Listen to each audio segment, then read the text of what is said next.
Божи благослов, браќи и сестри. Многу се радувам за секој еден од вас што го гледам и што сте заедно така на куп сите собрани.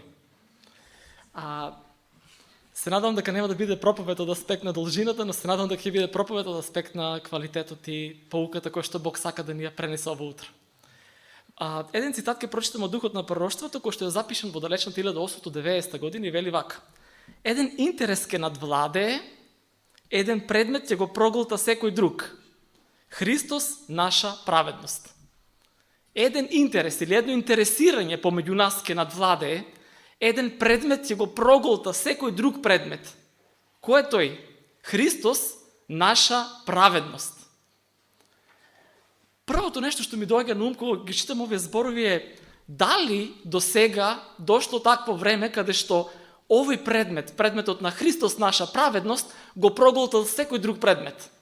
Да бидеме искрени, секој од себе да почне и да си го постави тоа прашање. Јас мислам дека не е така, нажалост. Се уште не дошло тоа време кога предметот на Христос наша праведност го проголтало секој друг предмет. И предметот Христос наша праведност, интересот за Христос наша праведност го надвладеало секој друг интерес или интересирање. Меѓутоа, овие зборови велат дека ќе дојде тој ден. Прашањето не е дали тие ќе се исполнат, туку прашањето е дали тие ќе се исполнат во мојот живот и во моето време, ако можеме да кажеме поглобално, во нашата генерација. Значи, поминале од 1890 година многу генерации и ова не се исполнило, браќи и сестри. Јас сакам тоа да биде случај со нашата генерација, сакам да биде тоа случај со секој еден од нас. Да надвладе еден интерес, едно интересирање, еден предмет кој што ќе ги проголта сите други предмети. Христос наша праведност. Океј. Во црквата Петар Папарсов имаат испечатена многу добра книга, спрема мене ова е најубавата книга за верата. И можеби еден почеток за сите нас да ја проучуваме. Имаме група од млади луѓе кои што секој петок во 20 часот се собираме на Zoom и ја проучуваме ова книга лекција по лекција, се вика лекции за верата. Од црквата Петар Папарсов се волни да ни ја дадат оваа книга на подарок на секој еден од нас присутен. И затоа ве замолувам никој еден од нас да не си оди дома без да ја понесе оваа книга. Значи таа е подарок, бесплатно ќе ни ја дадат. Ви благодариме многу. И овде јас сметам дека е почетокот на она што го зборуваме сега. Да конечно за секој еден од нас надвладее тој интерес и тој предмет Христос наша праведност. Океј. Концептот на Господ наша праведност не е ништо ново во Библијата. Во книга на пророк Еремија, 23 глава, 5 и 6 стих имаме месијанско пророштво за Исус како син Давидов и за него се вели вака и вели и еве го името со кое ќе го наречат. Се мисли на Исус, на Месијата, Господ наша правда или Господ наша праведност. Истото тоа се повторува и во Еремија 33 глава, 16 стих. Тој концепт на Христос наша праведност се спомнува и во Новиот Завет. Апостол Павле во 1 Коринтијаните 1:30 вели: од него сте и вие во Христа Исуса, кој ни стана, значи Исус ни стана на нас, мудрост од Бога и праведност и осветување и искупување. Значи Исус е наша праведност. И старозаветно ветување имаме дека ќе дојде Месија кој што ќе го наречат Христос наша правда или наша праведност, и во Новиот Завет апостол Павле зборува дека Христос е наша праведност. Еден интерес ке надвладее, еден предмет ќе го проголтал секој друг, Христос наша праведност. Што тоа значи, браќи и сестри? Јас сум преблагодарен на Бог, ако ништо друго нема во животот, значи буквално ништо да немам, а само тоа да бидам адвентист, јас ќе бидам и тогаш најсреќниот човек на светот. Зошто? Затоа што едноставно моите верувања се целосно, комплетно, 100% базирани на Божјата реч. И тоа е нешто што ме прави најсреќен. Тоа ми е доволно, ништо друго макар да нема во животот. Океј, и ние како црква имаме многу продлабочени доктрини, верувања, многу добро систематизирани, ако можеме да кажеме. Значи, ќе набрам само неколку. Доктрината за создавањето, за големата борба, за животот, смрт и воскресението на Исус Христос, состојбата на мртвите, црквата, крштавањето, духовните дарови, законот, саботата, второто Христово доаѓање, ново небо, нова земја и така натаму и така натаму. Меѓутоа, цитатот кој што го читаме вели дека секој од овие предмети ќе биде проголтан. Ќе биде проголтан од кој предмет? Христос наша праведност.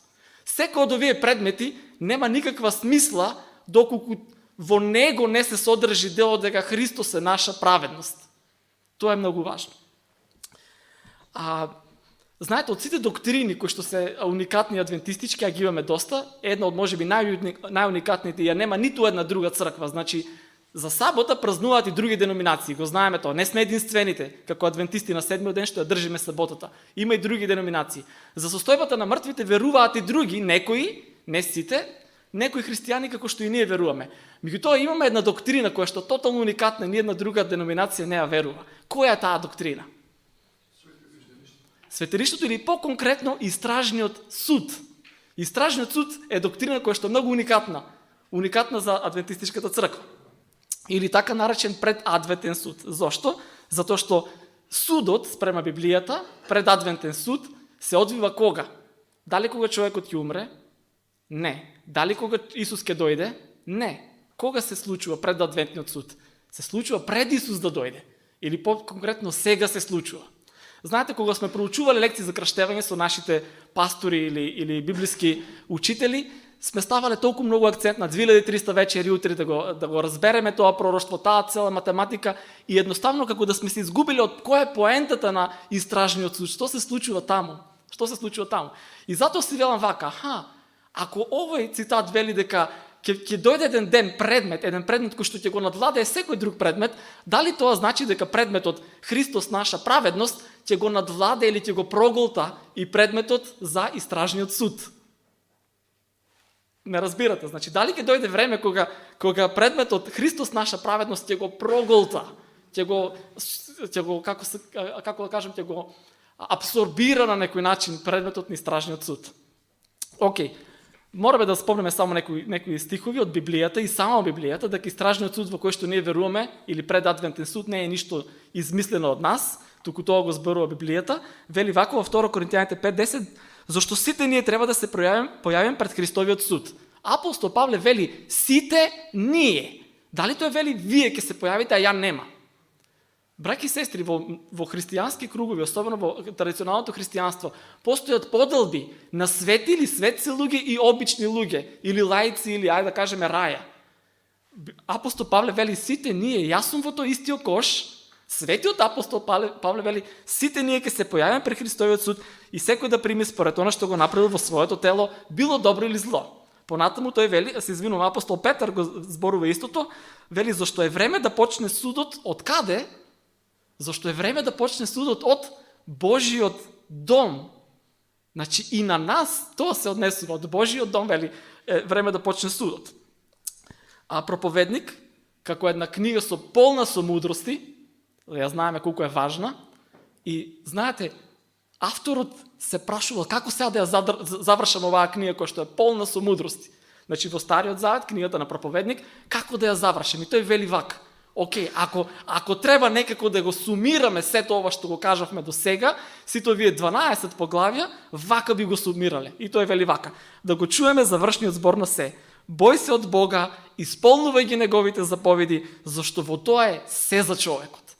Зашто сите скриени дела, било добри или зли, Бог ќе ги изведе на суд. Значи тој го избира овој текст за да го заврши, да заврши целата таа книга за целата таа книга проповедник.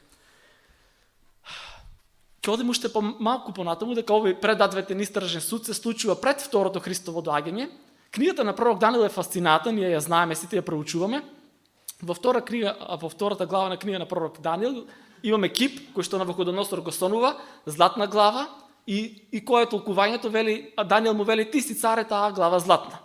Океј, после него доаѓа сребрени гради, Медоперсиското царство, после него доаѓа бронзени бедра, царството на Александар Македонски, после тоа доаѓаат железни нозе, Римското царство, и доаѓаат стапала кои што се делумно железо, делумно глина.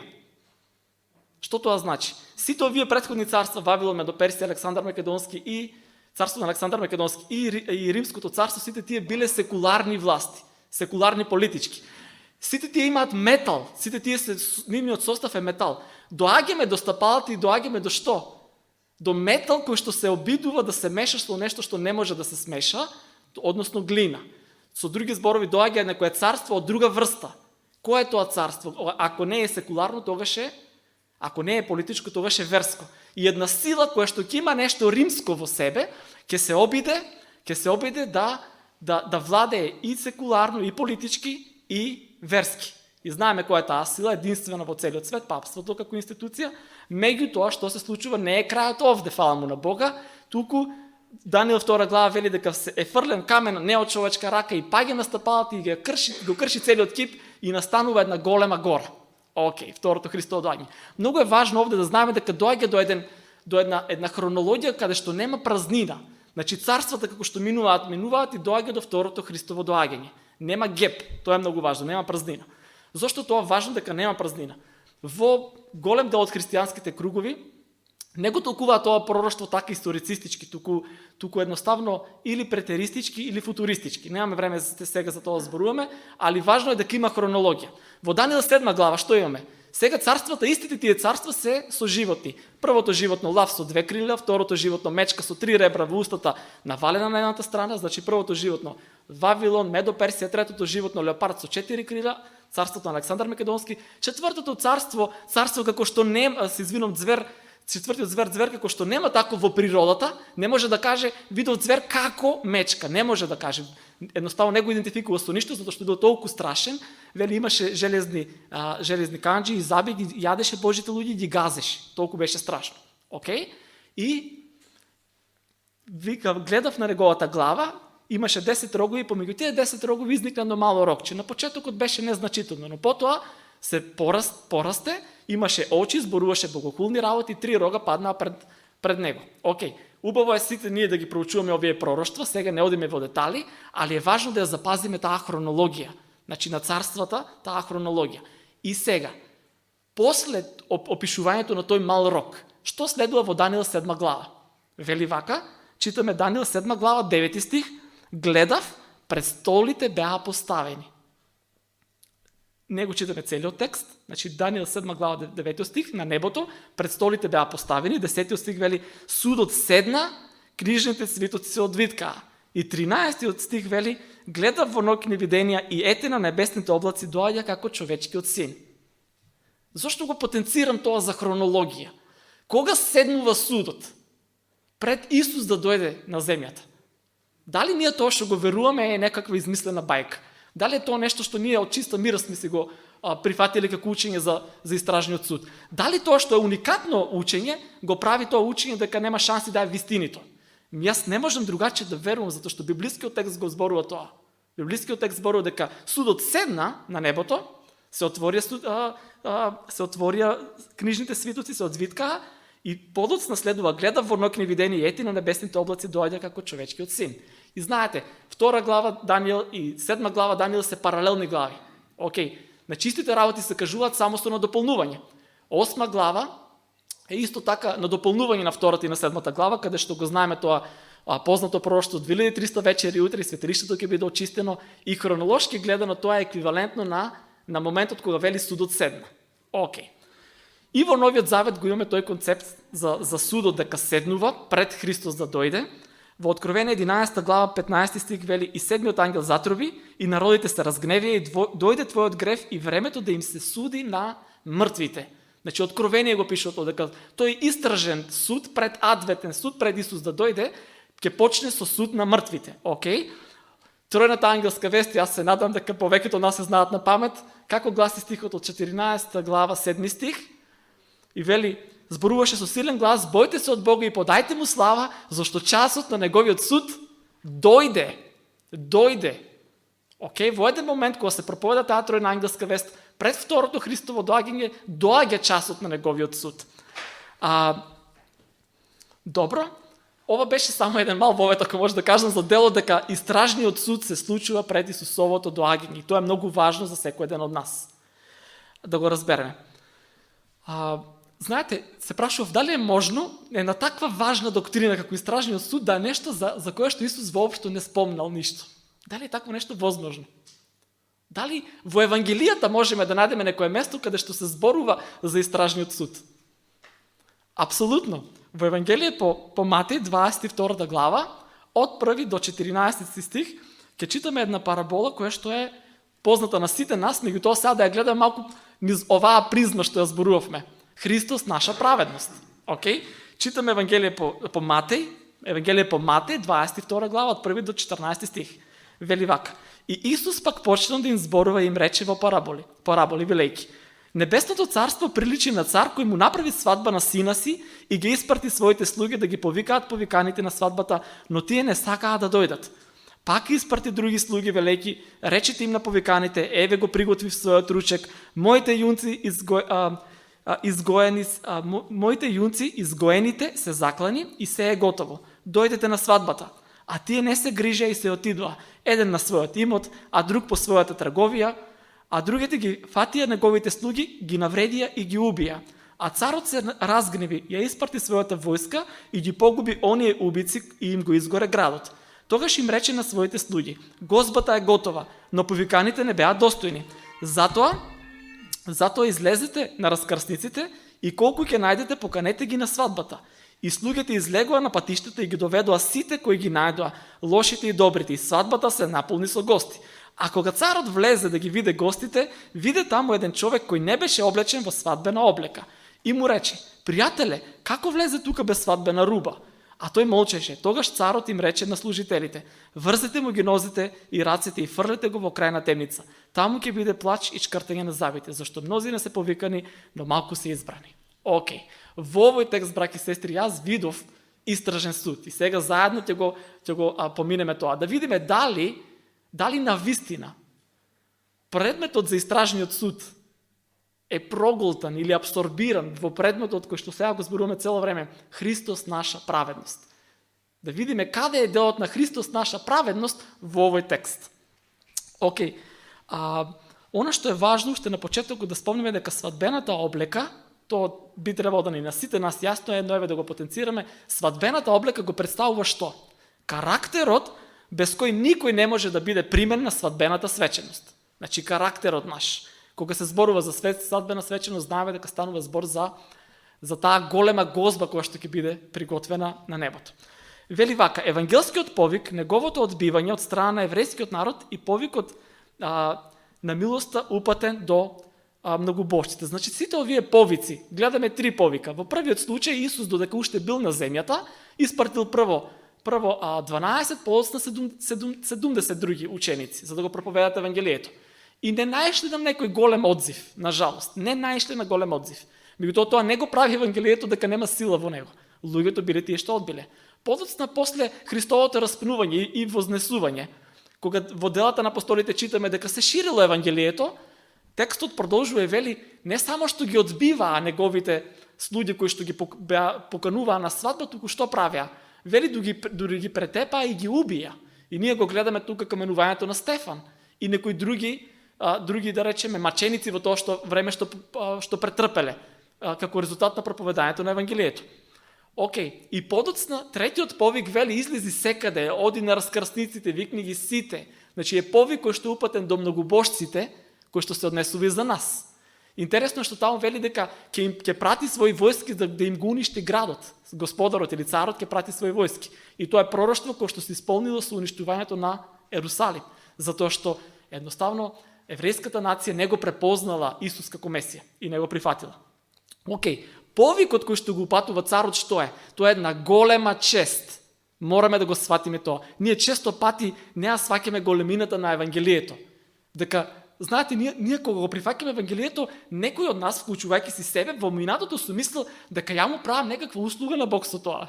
Значи како околу мене да се врти светот, па сега јас со тоа што го прифаќам ја на некој начин му правам услуга. Поентата е дека мораме да сватиме дека ние сме првенствено почестени што сме повикани.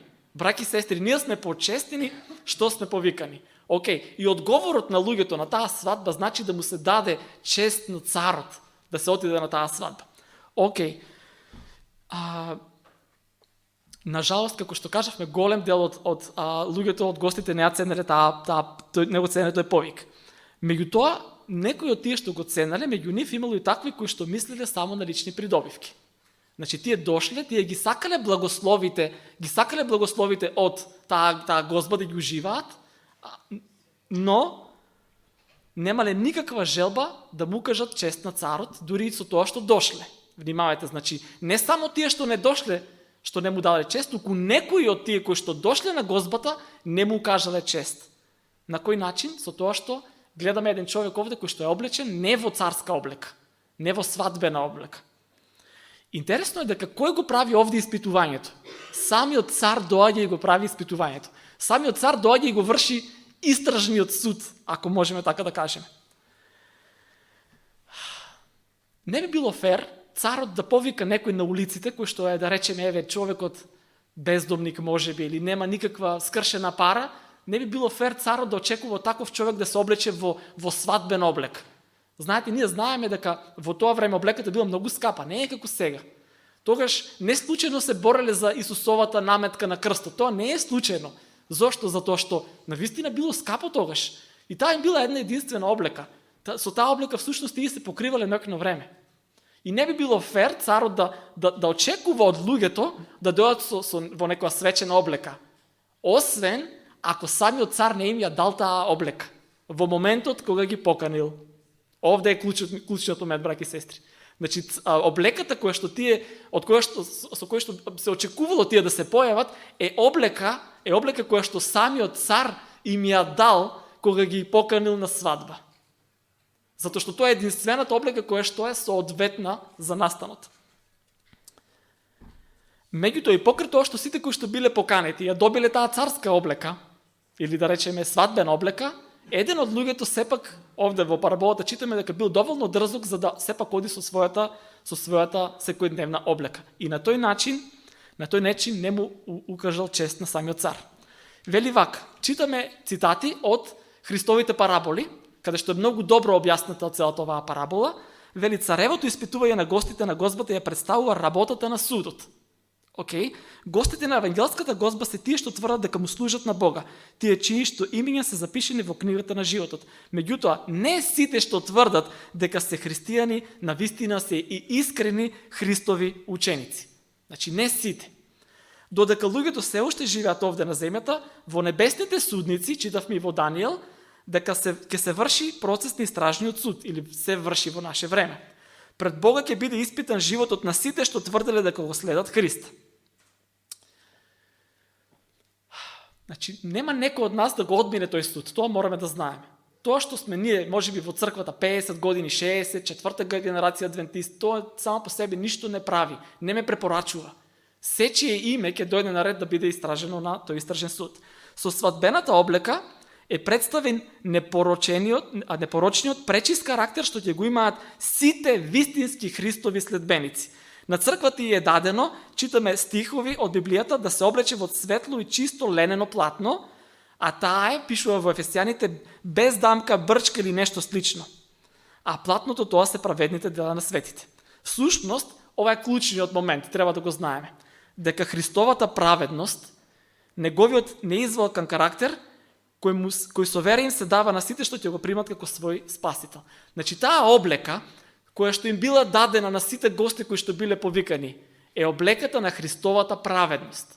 Овде доаѓаме до делот, дека Христовата праведност или интересирањето, интересот, предметот за Христовата праведност го надминува, го проголтува предметот дури за истражниот суд. Зошто? Затоа што фокусот не е на судот, туку фокусот каде е?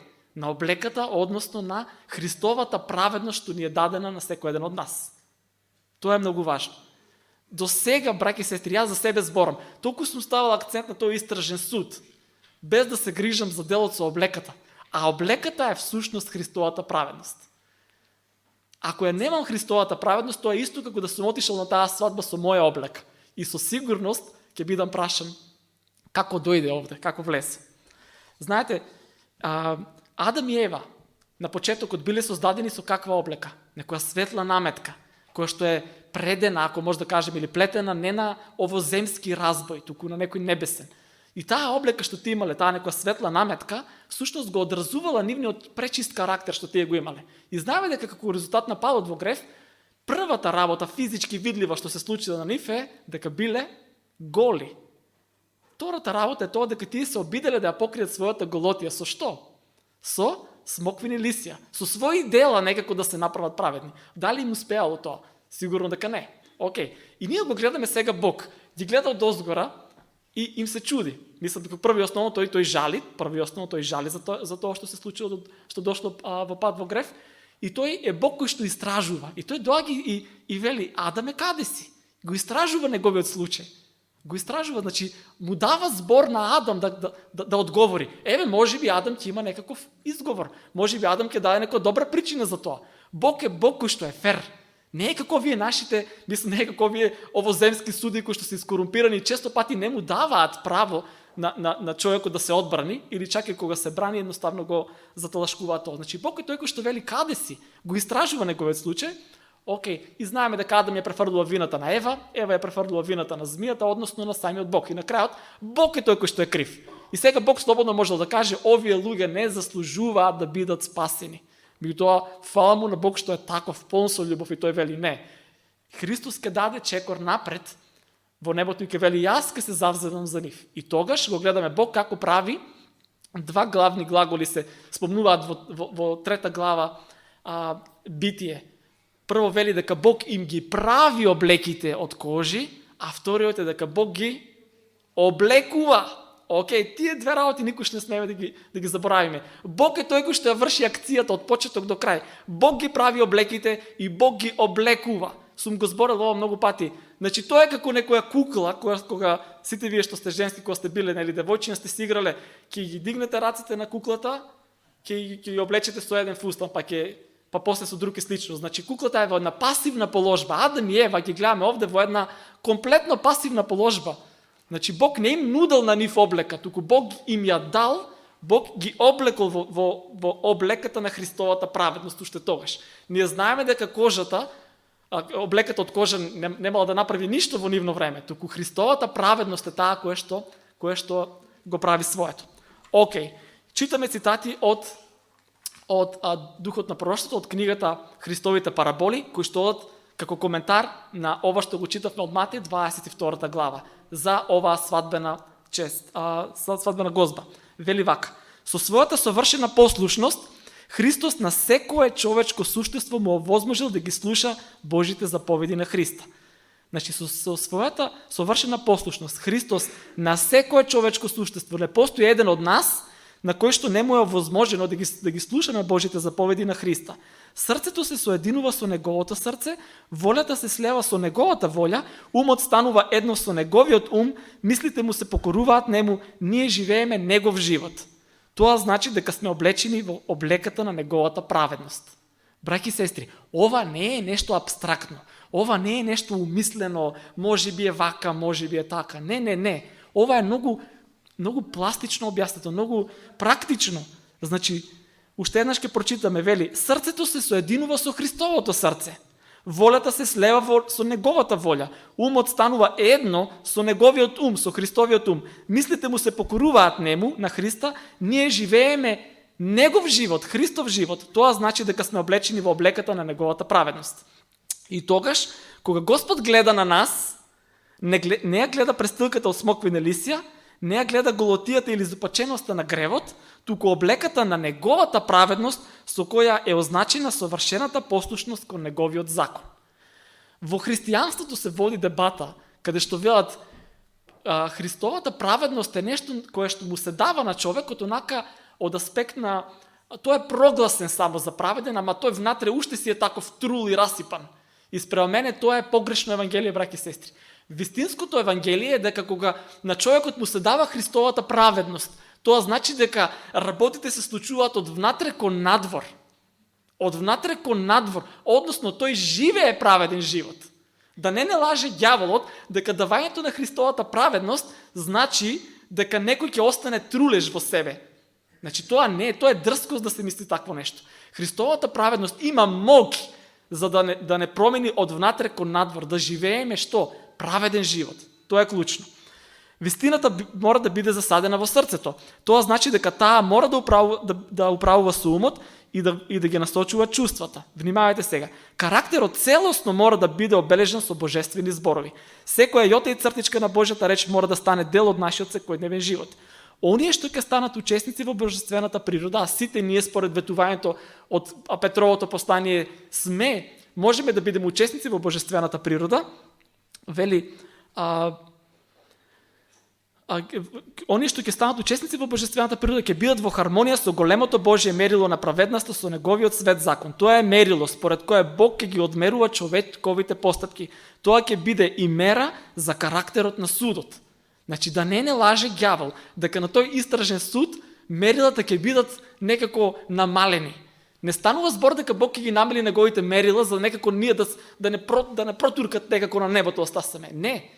Туку станува збор дека таа негова Христова праведност не менува овде додека сме сега тука и таа Христова праведност не квалификува за да можеме да влеземе внатре, да бидеме достојни за таа свадба. Океј, Бог од своите деца. Сето ова што го читам е од книгата Христовите параболи во делот кај што ја објаснува оваа парабола. Значи ова не се мои зборови, вели вака. Ова се зборови од духот на пророштвото. Бог од своите деца бара совршенство. Зошто се плашиме да го изговориме тоа, браќи и сестри? Знаете, дури не само што дури доаѓа како во денешно време ако го кажеш тоа ти си легалист, ти си ваков, ти си таков, ти не го разбереш евангелието, тоа се зборови од духот на пророштвото. Бог од своите деца бара што? Совршенство, да не лаже ѓаволот дека мерата е некако снижена, дека критериумот не е толку страшен. Вели, неговиот закон е препис на неговиот карактер и представува мерило за сите карактери. Тоа бесконечно мерило им е покажано на сите, за никој да не може да биде во заблуда, какви луѓе сака Бог да има во своето царство. Христовиот живот на земјата бил совршен израз на Божиот закон. И кога оние кои тврдат дека се Божи деца со својот карактер ќе станат слични на Христа, ќе бидат послушни на Божите заповеди. Тогаш Бог ќе може да ги прогласи за припадници на небесното семејство. Тогаш, вели, облечени во прекрасната облека на Христовата праведност, тие ќе добијат место на царевата свадбена гозба. Ќе имаат право да се придружат кон мноштвото што е исправно во пролеаната крв на Спасителот. Одиме понатаму, многу жестока работа. Внимавајте, вели вака. Христовата праведност нема да покрие ниту еден свесно негуван греф. Уште еднаш, Христовата праведност нема да покрие ниту еден свесно негуван греф. Човекот може да биде извршител, вели, прекршител на законот во своето срце, но доколку не го прекрши законот видливо, светот може да го смета како човек од висок морал, како праведен човек.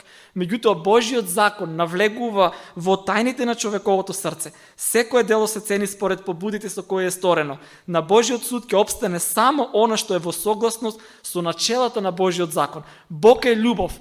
Тој таа љубов ја покажал дарувајќи ни го Христа, кога го даде, вели, својот единороден син за ниеден кој верува да не загине, туку да има вечен живот. Знаеме во Евангелие по Јован 3:16. Од ништо не ги лишил оние кога ни го дал Исус, всушност од ништо не лишил сите нас со кои што не откупил како своја собственост. Вели, тој го дал целото небо од што треба да црпиме сила и успешност за да не совлади и порази нашиот голем непријател. Меѓутоа, љубовта не го навела Бог да го правда гревот. Тука е проблемот што ние го имаме во денешно време. Зборот љубов е многу изрелативизиран. Браќи и сестри, со тие срценца што си ги праќаме на Facebook, на Viber и секаде некако се нешто те сакам, се нешто љубов. Љубовта е многу ефтина во денешно време. Да бидеме реални. Значи Бог не функционира на тој начин. Вели вака, читам уште еднаш. Меѓутоа, љубовта не го навела Бог да го правда гревот. Љубовта никогаш нема да го наведе Бог да го оправда гревот. Бог никогаш нема да го оправда гревот. Океј, тој гревот не го оправдал ниту кај Сатаната, не го оправдал ниту кај Адама, ниту кај Каина и нема да го оправда кај никој еден од синовите човечки. Тој нема да ни прогледа низ прсти. Океј, тој нема да ни прогледа низ прсти за нашите гревови, ниту ќе ги превиди недостатоците на нашиот карактер. Тој очекува од сите нас истите наполно да ги совладаме во неговото име. Читам уште малку, значи вели вака, оние што го одбиваат дарот на Христовата праведност, ги одбиваат карактерните особини што би ги направиле Божи синови и ќерки. Тие го одбиваат единственото нешто што би можело да ги оспособи да добијат место на свадбената гозба. Браќи и сестри, не можеме ние да имаме наша праведност, да не лаже ѓаволот. Единствената праведност која што е вистинска, реална праведност е Христовата праведност. И таа праведност ни се дава на секој еден од нас. Како што Бог ги облекол Адам и Ева во Христовата праведност, така Бог сака да не облече сите нас во Христовата праведност. Тоа не значи дека Бог ќе ни прогледа низ прсти, велеше овде текстот, или дека неговата љубов е таква каде што гревот ќе биде онака не е страшно, туку е поентата во тоа дека Бог сака да не трансформира, во тоа се состои Христовата праведност. Во тоа се состои облеката која што му е дадена на секој еден кој што е поканет на свадбата. Затоа што воспротивно не е фер Бог да очекува некаква облека, а ние да не можеме да ја произведеме. Океј, ако нешто не ни е дадено, сето тоа ни е дадено. Читаме да сами од крај вели: "Ке нема веќе ново, идно време на милост за да се припремиме за вечноста." Ке нема веќе некое идно време. Сега, во овој живот, ние мораме да се облечеме со облеката на Христовата праведност. Ова е единствената наша можност да го изградиме карактерот за домот што го приготвил Христос за оние кои ги држат Божите заповеди. И затоа читаме во Откровение 16:15: "Блазен на оној кој бдее и ја пази својата облека, за да не оди гол и да не се гледа неговиот срам." Еден интерес ке надвладее, еден предмет ќе го проголта, секој друг, Христос наша праведност. Во мојот живот, браќи и сестри, се уште овој интерес или овој интересирање или овој предмет се уште не надвладеал. Морам да бидам искрен. Јас сакам да надвладее, ама се уште не надвладеал. И нека Бог ни помогне на сите нас, ова да биде наше искуство. Ако е пишано од Божи пророк, со сигурност ќе се исполни. Прашањето е дали ќе се исполни во мене. Прашањето е дали ќе се исполни во нас, дали ќе се исполни во оваа генерација. Тоа е прашањето. А дека ќе се исполни, со сигурност ќе се исполни. До секој еден од нас стои. Како што кажав, не занемарувате да ја земете оваа книга, секој еден од вас. Многу добра книга, значи може да кажеме почеток, буквар за праведност по вера. Праведност по вера. И завршувам со еден цитат, и тоа е се извинувам што малку одолжив. Првиот чекор за праведност по вера, или за ова сега што го зборуваме, за Христовата праведност е следно. Ако од негде треба да почнеме, тоа е ова. И кога велиме прв, тоа не значи дека е лесен. Не е тежок за да се свати, туку е тежок затоа што е многу суптилен. Сега ќе ме разберете. Вели вака: што е оправдување со вера или што е праведност со вера? Тоа е Божјо дело. Внимавајте, тоа е Божјо дело, не е човечко. Тоа е Божјо дело да ја положи човечката слава во прав и да го прави за човекот она што не е во негова моќ да го прави за себе. Кога луѓето ќе ја видат собствената ништожност, тие се подготвени да бидат облечени во Христовата праведност. Првиот чекор, браќи и сестри, на разбирање на сето ова искуствено е во тоа дека кога ние ќе видиме нашата ништожност, тек тогаш сме спремни да ја приеме Христовата праведност. Нека Бог ни помогне да сватиме дека нема ништо добро во нас самите. Нека Бог ни помогне да ни отвори очите, да ја видиме својата ништожност, за да конечно почне Христовата праведност да владее во нас. Океј? Еден интерес ќе надвладее, еден предмет ќе го проголта секој друг, Христос наша праведност. Нека тоа биде искуство со секој еден од нас што поскоро. Амин.